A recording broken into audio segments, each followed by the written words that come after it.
This is Signature TV News Flakes. I'm Charles Pius. The Federal High Court's Oka Division has granted an activist, Ifeanyi Chukwu Okonkwo, leave to serve by substituted means the Anambra State House of Assembly and 4 other defendants in a suit challenging the prolonged undemocratic local government administration in Anambra State.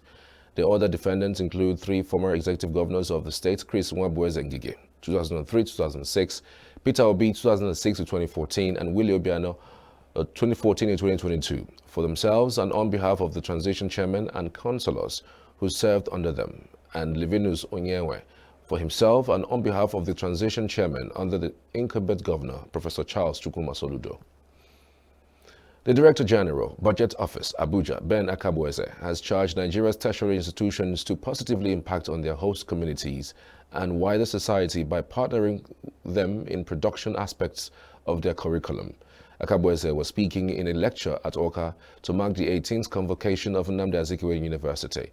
In the convocation lecture titled Fostering Relationship Between Tertiary Institutions and Their Host Communities, he said the university can engage the town and gown model to practically expose the locals to most modern agricultural practices.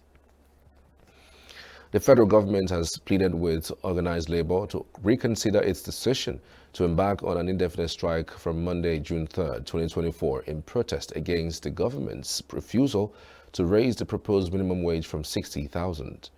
The Minister of Information and National Orientation, Idris Mohammed, while speaking on behalf of the federal government, stressed that the interest of the masses should be the top priority of organized labor. While describing the Nigerian Labour Congress and the Trade Union Congress as partners in Project Nigeria, Mohammed noted that industrial action was not the solution to the ongoing negotiation for a new minimum wage for workers. Vice President Kashim Shettima has urged the National Council on Skills to focus on high-earning skills in rapidly changing global landscape. Shettima made the call while addressing the 4th National Council on Skills meeting on Friday at the Presidential Villa, Abuja. Reports making the rounds in media has it that the Council established a committee on coordination of ministries, departments and agencies as well as state programs on skills. The Construction and Civil Engineering Senior Staff Association and National Union of Civil Engineering, Construction, Furniture and Wood Workers have threatened to stop work on major roads due to some crisis. The unions affiliated to the Trade Union Congress of Nigeria and the Nigerian Labour Congress represents the senior and junior staff in the construction industry.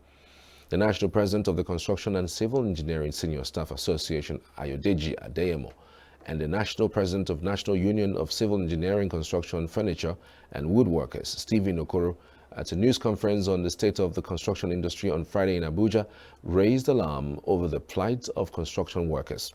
According to Adeyemo, the construction industry is the second largest employer of labor in Nigeria after the government. He, however, expressed concerns that a lot of workers were being laid off by construction companies and the trend was creating a crisis in the sector. On the foreign scene, China, U.S. defense ministers have reached consensus on further enhancing communication and exchanges. Wu Qiang, a spokesman for China's Ministry of National Defense, says. This is coming on Friday after Chinese Minister of National Defense Dong Jun and U.S. Secretary of Defense Lloyd Austin met during the 21st Shangri-La Dialogue in Singapore. Wu says the talks are aimed at implementing the important consensus reached by President Xi Jinping and President Joe Biden and promote the healthy and stable development of military-to-military relations between the two countries. India voted on Saturday the final phase of a long-drawn general elections held in record summer heat in many parts, as both Prime Minister Narendra Modi and his challengers said they would win. The polls centered mostly on inequality and religion. The 7-phase votes, in which nearly 1 billion people were eligible to cast their ballots, began on April 19th and will end with polling in the last 57 seats, including in Modi's constituency in the Hindu holy city of Varanasi.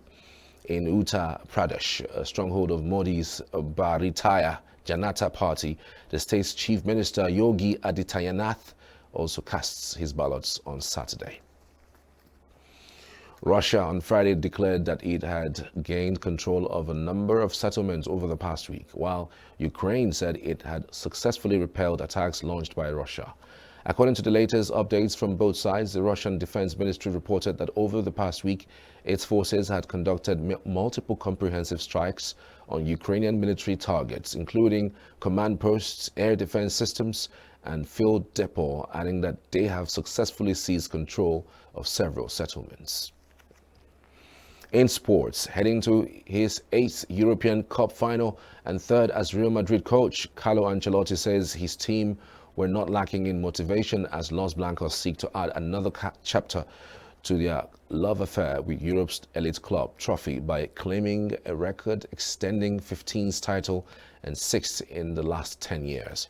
Sitting alongside his captain Nacho and midfielder Luka Modric at the pre-game press conference on Friday, Ancelotti acknowledged his side were aware that they are widely regarded as massive favourites against a Dortmund team that finished a distant 5th in the Bundesliga this season.